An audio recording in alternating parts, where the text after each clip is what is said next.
अखण्डमण्डलाकारम्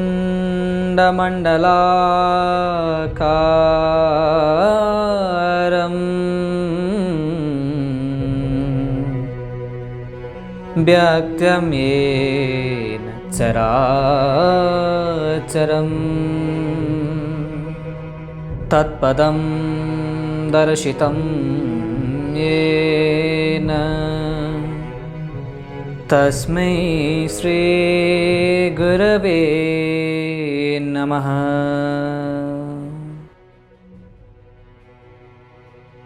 ओम श्री परमात्मने नमः। 13औं अध्याय। जसले हजुरको उपासना गर्दछन् तिनीहरू त हजुरलाई ज्यादै प्यारा छन्। अब यो बताउनुहोस् कि जसले हजुरको रूपको उपासना गर्दछन् ती कस्ता हुन्छन्? बाबु, तिनीहरू विवेकी हुन्छन्। विवेक कसको चाहिँ हुन्छ भगवान? क्षेत्र तथा क्षेत्रज्ञको। हे कुन्ती पुत्र अर्जुन, यस रूपबाट भनिने जति शरीरहरूलाई क्षेत्र भन्दछन् तथा जसले यस क्षेत्रलाई जान्दछ त्यसैलाई ज्ञानीहरूले क्षेत्रज्ञ भन्दछन्। त्यस क्षेत्रज्ञको स्वरूप क्या हो प्रभु? हे भारत, सम्पूर्ण क्षेत्रहरूमा क्षेत्रज्ञ रूपले मै हुँ, यस्तो तिमी जान। त्यो जान्नु के हो भगवान? क्षेत्र छुट्टै हो तथा क्षेत्रज्ञ छुट्टै हो, यसलाई ठिक जान्नु नै मेरो मतमा ज्ञान छ। तात्पर्य के भने क्षेत्रको यस संसारका साथमा एकता छ तथा क्षेत्रज्ञको मसँग, यसको ठिक अनुभव गर्नु नै मेरा मतमा ज्ञान हो। क्षेत्र तथा क्षेत्रज्ञको ज्ञानका निमित्त कुन कुन कुराहरू जान्नुपर्ने आवश्यकता हुन्छ प्रभु? 6वटा कुरा जान्नुपर्ने आवश्यकता हुन्छ। क्षेत्रको विषयमा 4वटा र क्षेत्रज्ञको विषयमा 2टाको। त्यो क्षेत्र जो छ, जस्तो छ, जुन विकारहरू भएको छ तथा जसबाट पैदा भएको छ, तथा त्यो क्षेत्रज्ञ जो छ तथा जुन प्रभाव भएको छ, त्यो सबै संक्षेपले मबाट तिमी सुन। त यसको विस्तार कहाँ भेटिने हो भगवान? ऋषिहरूले, वेदका ऋचाहरूले तथा युक्तियुक्त र निश्चित गरिएका ब्रह्मा सूत्रका पदहरूमा पनि यसलाई विस्तार साथ भनिएको छ। त्यो क्षेत्र क्या हो प्रभु? मूल प्रकृति, समष्टि बुद्धि, समष्टि अहङ्कार, 5वटा महाभूत, 10वटा इन्द्रियहरू, एउटा मन तथा इन्द्रियहरूको 5वटा विषय गरी 24 तत्त्वहरू भएको यो क्षेत्र हो। त्यो क्षेत्र कुन किसिमका विकारहरू भएको हो?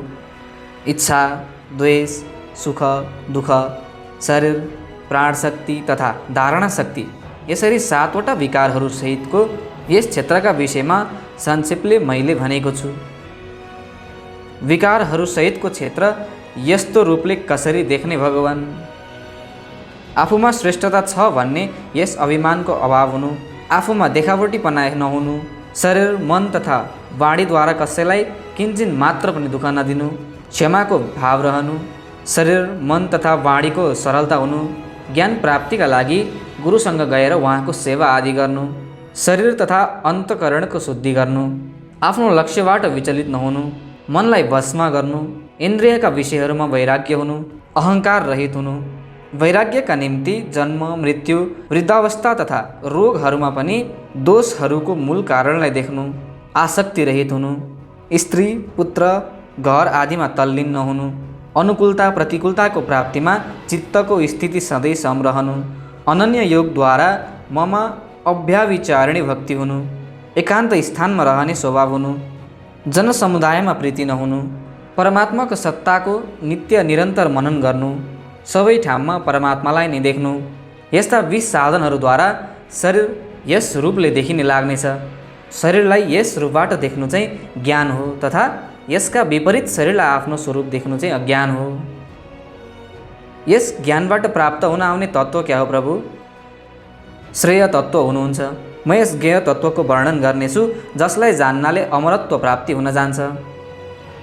त्यस ज्ञेय तत्त्वको स्वरूप क्या हो प्रभु? त्यो आदि अन्तले रहित तथा परम ब्रह्म हो। त्यसलाई न सत भन्न सकिन्छ न त असत नै भन्न सकिन्छ। तैपनि त्यो कस्तो हो भगवान? त्यो सबै ठाउँमा हात र पैरहरू भएको, सबै ठाउँमा आँखा, शिर तथा मुखहरू भएको तथा सबै ठाउँमा कानहरू भएको पनि हो। त्यसले सबैलाई व्याप्त गरेर आफू पनि स्थित छ। त्यो सम्पूर्ण इन्द्रियहरू देखिरहेछ तथा सम्पूर्ण इन्द्रियहरूको विषयलाई प्रकाशित गर्नेवाला हो। त्यो आसक्ति रहित छ तथा सम्पूर्ण संसारको भरण पोषण गर्नेवाला पनि हो। त्यो गुणहरूदेखि रहित छ तथा गुणहरूको भोक्ता छ। एउटै तत्त्वमा दुई विरोधी लक्षणहरू कसरी भए प्रभु? अनेक विरोधी भावहरू त्यस एउटामा लीन हुन्छन् तथा विरोध त्यसमा रहँदैन, किनभने स्थावर जङ्गम आदि सम्पूर्ण प्राणीहरूको बाहिर पनि उही हो, भित्र पनि उही हो, तथा चर अचर प्राणीहरूको रूपमा पनि ऊ नै हो, अर्थात् तिनदेखि बाहेक दोस्रो कुनै सत्ता छँदै छैन। टाढाभन्दा टाढा पनि उही हो तथा नजिकभन्दा नजिक पनि उही हो। ती अत्यन्त सूक्ष्म हुनाले अभिज्ञ छन्, अर्थात् इन्द्रियहरू तथा अन्तःकरणको विषय होइन। यसो हुँदा तिनमा विरोध छैन। त्यसमा विरोध नहुने बारे अरू पनि कुनै कारण छ कि भगवान? ती परमात्मा विभाग रहित हुँदाहुँदै पनि अनेक विभाग भएका प्राणीहरूमा विभक्त भए जस्तै गरेर स्थित छ। अनि परमात्मा नै सम्पूर्ण प्राणीहरूलाई उत्पन्न गर्ने भएका, तिनको भरण पोषण गर्ने तथा संहार गर्ने पनि हुन्, अर्थात् उत्पत्ति, स्थिति तथा प्रलय रूप पनि हुने हुन्। त्यस्तो परमात्मालाई जान्नु पर्दछ। तिनलाई कसरी जान्ने प्रभु? इन्द्रियहरू, मन, बुद्धि आदिद्वारा जति पनि ज्ञान हुन्छन् ती सबै तिनैबाट प्रकाशित हुन्छन्। यसैले उनी सम्पूर्ण ज्योतिहरूको पनि ज्योति छन्। उनमा अज्ञानको अत्यन्त अभाव छ। उनी ज्ञान स्वरूप हुन्, जान्न योग्य पनि उनी हुन्। त्यस्तो त्यो ज्ञानबाट प्राप्त गर्न योग्य छ। उनी सबैका हृदयमा विराजमान छन्। अरू कस कसलाई जान्नु हो तथा जान्ने महात्म्य के हो प्रभु? क्षेत्र, ज्ञान तथा ज्ञेय, उनी तिनैलाई जान्नु छ, जसको वर्णन मैले संक्षेपमा गरिदिएकै छु।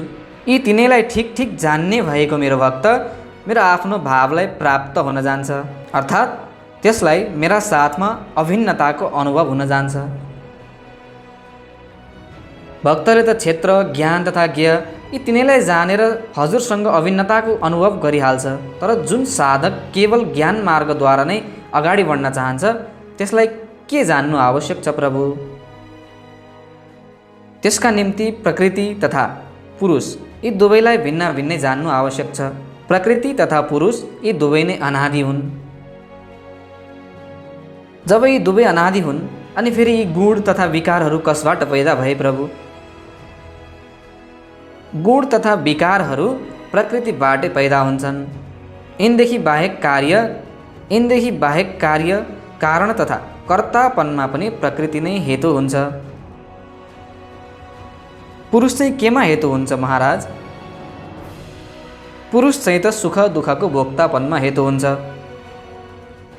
पुरुष भोक्तापनमा हेतु कहिले भन्न जान्छ प्रभु? प्रकृतिमा स्थित हुनाले, त्यसका साथ आफ्नो सम्बन्ध भन्नाले नै पुरुष गुणहरूको भोक्ता भन्न पुग्छ, तथा गुणहरूको सँग हुनाले नै त्यसले उच्च नीचा योनिहरूमा जन्म लिनुपर्दछ। त्यस पुरुषको स्वरूप क्या हो प्रभु? त्यो पुरुष प्रकृतिका कार्य शरीरका साथ सम्बन्ध राख्नाले उपद्रष्ट, आफूलाई त्यसको भरण पोषण गर्नेवाला मान्नाले भर्ता, त्यसका सङ्गमा सुख दुःख भोग्नाले भोक्ता तथा आफूलाई त्यसको मालिक भन्नाले महेश्वर हुन जान्छ। तर स्वरूपले नै त्यस पुरुषलाई परमात्मा भनिन्छ। ती यसै शरीरमा रहँदा रहँदै पनि वास्तवमा शरीरका सम्बन्धले रहित नै छन्। यस किसिमसँग प्रकृति र पुरुषको स्वरूपलाई जान्नाले के हुन्छ भगवान? यस किसिमले गुणहरूसहित प्रकृतिलाई तथा पुरुषलाई जुन मनुष्यले ठिक ठिक जानिहाल्दछ त्यसले सबै किसिमको शास्त्र विहित वर्ताव गर्दा गर्दै पनि फेरि जन्म लिँदैन, अर्थात् त्यो जन्म मरणबाट मुक्त हुन जान्छ। जन्म मरणबाट मुक्त हुने अरू केही पनि उपाय छ? हो, किन छैन। धेरै मनुष्यहरू ध्यान योगद्वारा, कयौँले साङ्ख्य योगको द्वारा तथा कयौँजनाहरू कर्मयोगका द्वारा आफूमा नै परमात्मा तत्त्वको अनुभव गरेर मुक्त हुन जान्छन्। कुनै अन्य अझै सजिलो उपाय पनि छ कि? जरुर छ। जुन मनुष्यहरू ध्यान योग, साङ्ख्य योग आदिका साधनहरू जान्दैनन्, केवल जीवन मुक्त महापुरुषहरूका आज्ञाका परायण हुन जान्छन्, तिनीहरू पनि मृत्युलाई तरेर पार हुन्छन्, अर्थात् मुक्त हुन जान्छन्। तिनीहरू मृत्युलाई तरेर कसरी पार हुन्छन् प्रभु? हे भरतवंशीहरूमा श्रेष्ठ अर्जुन, स्थावर तथा जङ्गम जति पनि प्राणीहरू पैदा हुन्छन् ती सबै नै क्षेत्र तथा क्षेत्रज्ञले मान्यता गरेका संयोगबाटै पैदा हुन्छन्, यस्तो तिमी बुझ। यसैले क्षेत्रका साथ आफ्नो संयोग नमान्नाले तिमीहरू नै पार हुन्छन्, अर्थात् जन्म मरणदेखि मुक्त हुन जान्छन्। यस संयोगबाट छुट्नका निमित्त मनुष्यले के गर्नु पर्दछ? यसमा दुई थोक आवश्यक हुन्छन्।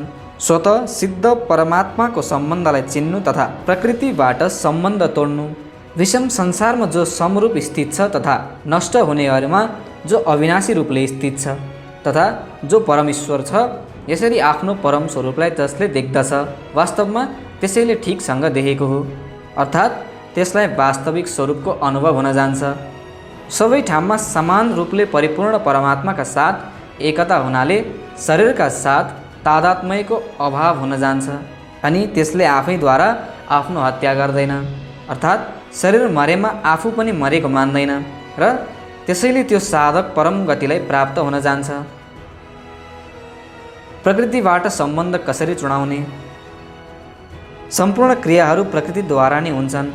यसको ठिक बोध हुनाले त्यसले आफ्नो कर्तव्यको अभावको अनुभव गर्दछ तथा जुन बेला त्यो सम्पूर्ण प्राणीहरूका भिन्न भिन्नै भावहरूलाई एउटै प्रकृतिमा स्थित तथा प्रकृतिबाटै उत्पन्न देख्दछ, त्यसबेला त्यसले ब्रह्मलाई प्राप्त गर्दछ अनि त्यसको प्रकृतिका साथमा कुनै पनि सम्बन्ध रहँदैन।